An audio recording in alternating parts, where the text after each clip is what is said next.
The galactic conclave met beneath the fractured light of the veiled star. Representatives from 500 species gathered inside the massive orbital citadel, each seated in gravity-adjusted platforms hovering like petals around a central core of shimmering truth light. Words buzzed across the ether, translated instantly across hundreds of languages. But one seat sat empty. The humans had left. Ambassador Threx of the Savoian Compact six-eyed. Silk voice floated uneasily above his perch, gaze fixed on the space where Earth's envoy had once stood. Perhaps they merely need time, he offered, a hopeful trill in his tone. No, rumbled Varktal of the Brankel Dominion, a massive tusk being whose armor still bore scars of the last human-brain conflict. They warned us, again and again. We mistook their patience for weakness. Murmurs rippled through the conclave. For decades, humanity had been the wild card in galactic diplomacy, young, intense, stubborn. They entered the stars not with trembling awe, but with wary resolve. When the conclave first reached out, humans didn't respond with submission. They asked questions, harsh questions, demanding accountability, justice, and change from a system mired in complacency. And yet, they stayed until yesterday. The memory was still fresh. Earth's ambassador, Captain Elise Morrow, standing tall in her charcoal uniform before the entire assembly. We came to build peace, she had said, her voice cold and clear. But peace cannot be built on the bones of the silence, on the backs of broken worlds.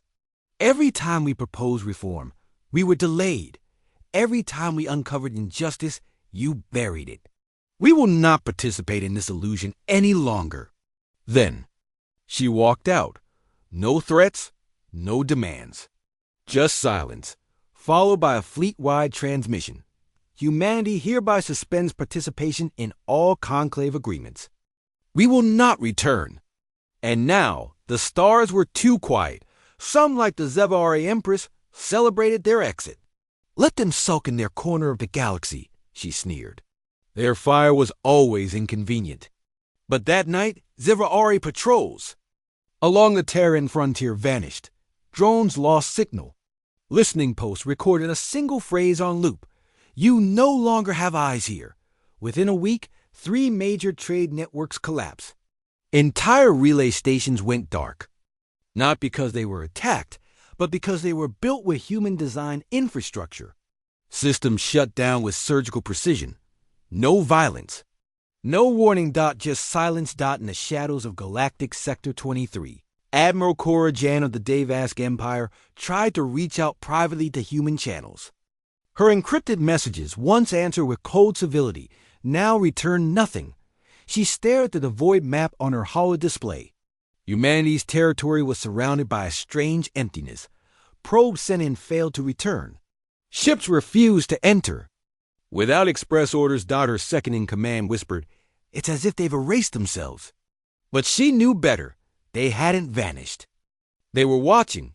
On the planet Ilaris, former neutral ground for countless peace negotiations, a small diplomatic team attempted to reinitiate contact.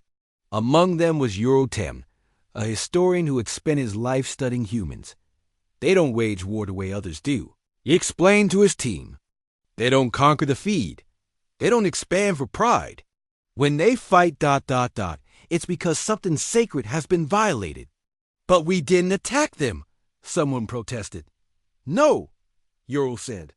But we made them believe that. Truth, justice, and peace were unachievable here. And so they withdrew. That's more terrifying than war. That night, the sky over Ilaris shimmered briefly, hundreds of streaks, appearing like falling stars. Not meteors. Ships. Silent. Unseen. By scanners. Seen only by eyes. Humanity had returned not with weapons drawn, but as a whisper across every border. Observing. Measuring.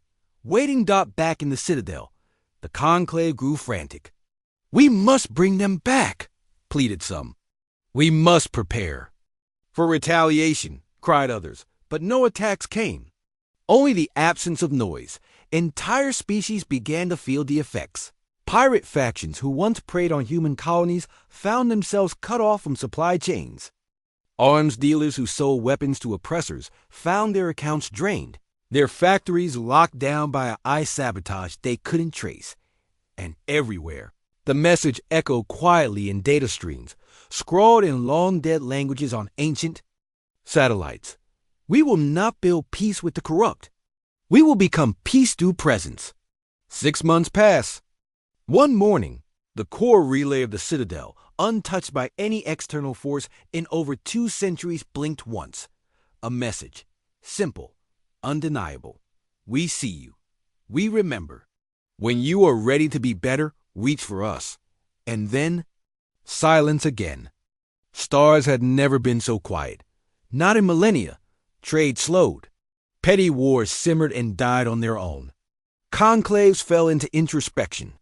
Races once proud of their power now looked inward, asking themselves questions they had ignored for too long.